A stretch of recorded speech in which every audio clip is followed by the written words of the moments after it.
Welcome back to another session of Pellet Tech 101. Today we're going to be going through the removal and replacement of a Quadra-Fire Burnpot. Now this guy is on a Quadra-Fire 1200 insert, or the Classic Bay 1200i. Burnpots in a lot of the Quadra-Fire line are going to be very, very similar to this as far as replacement goes. So we'll go over this one. If there's any questions or anything that you need, definitely leave us a comment in the video below. And we're always here and happy to help. So as we initially look at this to get prepped to start, we want to do a couple of things. One, we want to pull off the ceramic cover that's covering the thermocouple tube. So I'm just giving that a couple twists. It's going to pull off. Should that be tight, we can loosen those two Phillips screws on the thermocouple holder. From there, I'm going to go ahead and just pull the thermocouple out of the holder and off to the side, like that. We have two bolts essentially that are holding the Burnpot to the Burnpot base. One right here and one right here. These are 3/8 inch standard bolts that we're going to pull there. Before we pull those bolts, we're going to get down here real quick. I'm going to first focus on our linkage pin. So there's a cotter pin right there. So this is for the linkage that opens up the Burnpot pork chop, they call it. Basically the Burnpot drop. So I have a needle nose pliers that I'm going to use to pull that linkage. And then I'm also going to make sure that the igniter is removed. So we can just simply loosen up this wing nut right here. And once we have that wing nut loosened up, very hard to position the camera to see, but just going to pull that igniter and have that igniter set up to the side. We'll get the ash pan pulled out of here, so that'll give us a little bit more room there. To remove the Burnpot, we don't actually have to take off the pork chop, but we definitely need to pull the pin there on that linkage. So I just have a nice long needle nose pliers.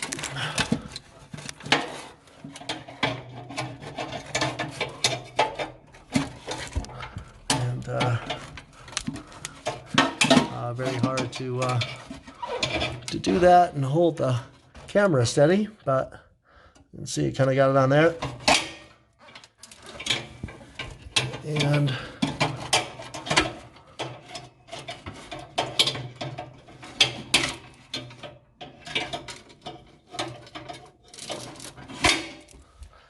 there we go.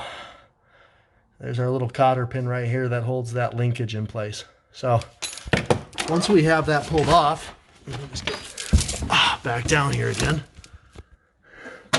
Then I can take this linkage right here and I can push this up and over. So I can basically drop that off of the pork chop right there. So now that I have that off, we're going to go ahead and we're going to bust these bolts on the top. Again, these are 3/8. If they're really tight, which they may be, it's always a good practice to soak them down with some WD-40 or some PV Blaster. For a few hours, let those things get loosened up a bit. But yeah, we're just going to grab a 3/8 and we're going to pull these out. We don't have any nut or anything beneath that we need, so.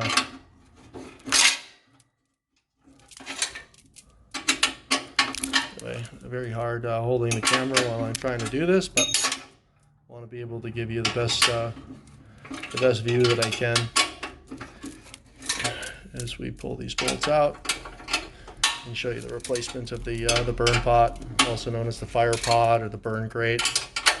Quadra-Fire here uses a very unique Burnpot compared to a lot of other pellet stove manufacturers that are out there. So it's more of a cylindrical shape, a deeper Firepot, and again with that pork chop design, it allows us kind of a quick dump. Which is nice if we're burning lower grade pellets or if we're burning any kind of biomass, corn that forms clinkers. Easier to drop that into the ash pan below. But in the event over time that the Burnpot ends up getting cracked or warped or whatever the case might be, again, just some basics here on the steps that you would take to replace that.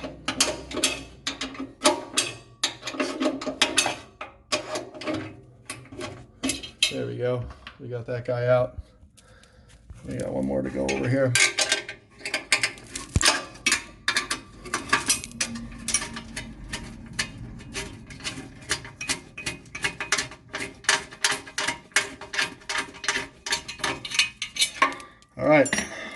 that. So now again, we've got the thermocouple cover, the thermocouple pulled off, we have the igniter out, we have the linkage pin out, we are now ready to pull the burn pot. So this has to be done at a bit of an angle to get it to come out of here. So just be patient with yourself. As we're pulling that out, the thermocouple holder right here will automatically kind of fall off. It's just kind of tucked underneath there. I'll show you guys that in a second. Start with pulling this up.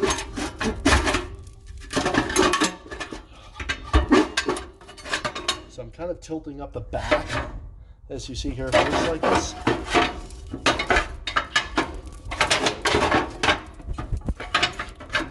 All right, so I'm basically just going to put the old burn pot in. This burn pot is still good, but if you're putting in a new burn pot or you're putting the old burn pot back in, again, super important here that we have the right gasket that's in place.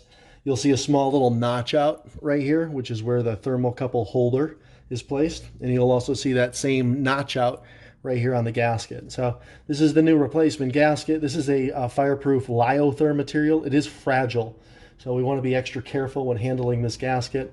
I'm just going to kind of loop it up over the biggest part first, slide that down, line up the thermocouple holder place right there. Make sure that I have that thermocouple holder. So the thermocouple holder just kind of looks like this guy right here. And I'll show you that once we slide this into place. You just shift the camera a little bit here, get back inside that burn box. Okay. So, 1 second here. Yeah, we'll make sure all that's lined up. So I'm just kind of holding the gasket with the burn pot. I'm using 2 hands here. I'm going to dip in the pork chop side first.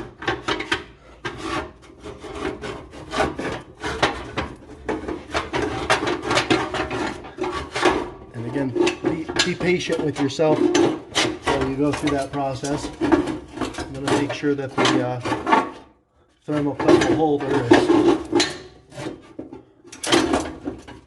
in the right place over here.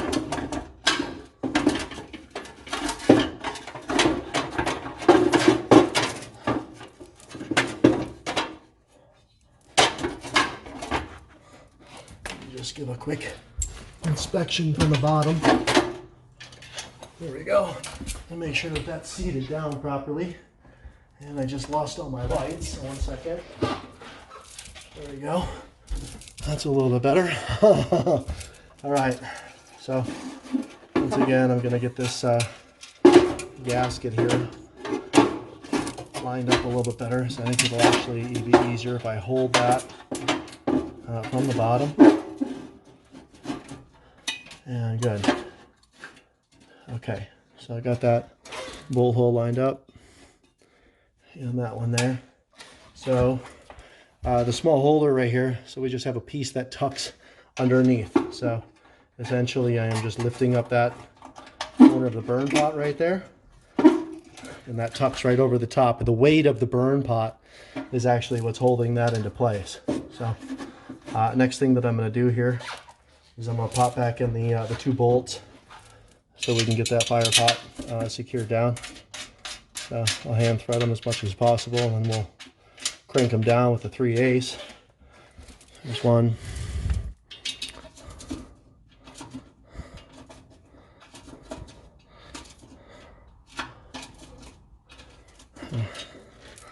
I'll make sure that this one is coming through properly over here. As you can see, this gasket hangs over a little bit in the front. I also see it hanging over a little bit in the back. So I would say that that's going to be pretty standard there. A person could obviously use like an X-Acto knife and trim that if needed.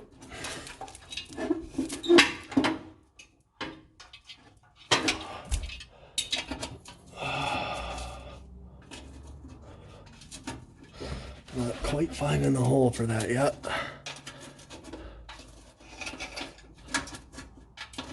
No, I'm close.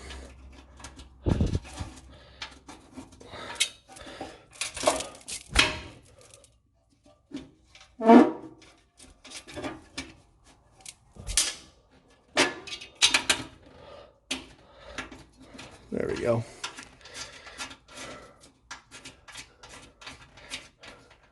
So I'm going to go ahead and tighten those down right away.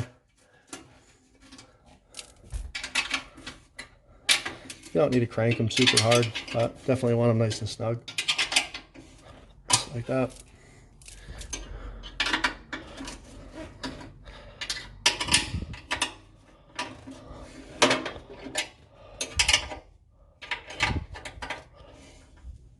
There we go. Nice and snug. I'm going to pull this thermocouple wire back up. We'll feed that through the thermocouple holder, just like that. Again, generally speaking, we want that thermocouple to be about 1.5 inches or so over the burn pot. It's going to give us best sense of proof of fire. I'm going to grab the thermocouple ceramic holder, run that through. Essentially, we want the thermocouple to bottom out inside there like that. And if this is having a difficult time staying in proper place, we can tighten down these 2 Phillips screws right here to make sure that that thermocouple and thermocup cover is staying correctly in place. So that's the top of it. Now we're going to move down a little bit lower here. And we're going to go ahead and put the igniter back in. And we're going to go ahead and put in the small cotter pin for the linkage. So I'm just going to... All right, so we got the burn pot secured at the top. Should be a decent view here as we get everything back in place here underneath. So the first thing I want to do is I want to get this linkage back in place. Then that's going to go up and over the top of the pork chop. There's a hole in the pork chop where that is going to drop into, just like that. So now I have it in the pork chop. We just want to get that cotter pin in place and secure that. So again, best method here is a really nice needle nose pliers, long needle nose. And I'm going to find the hole. I'm going to give it a strong push. And bam, we got it in there on the first try. Look at that. It's not always that easy, but anyway, that's the idea there, getting the linkage back in place. So now our pork chop mechanism is working correctly. And then lastly, I want to get that igniter fished back into the holster here.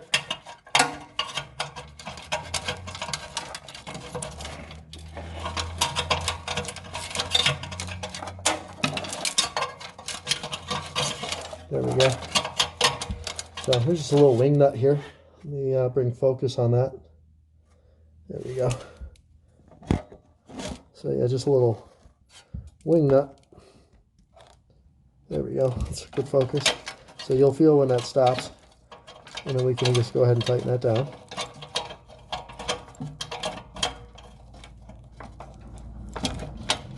There still is, like, as you can see, just a little bit of wiggle room with this. We want to leave it kind of right in the middle. I don't want it touching this side. I don't want it touching that side. Just kind of right in the middle right there. And again, that nice and secured down tight with the thumb. From there, I can go ahead and put the ash pan back in, give it a clean up. That is the successful replacement or pulling out an old burn pot, changing the gasket, and putting it back in there on a 1200. So hopefully this video was helpful. Again, any questions or comments, any assistance that's needed, leave us a comment in the video below. We're always happy to assist. Thanks so much for joining us for another session of Pellet Tech 101.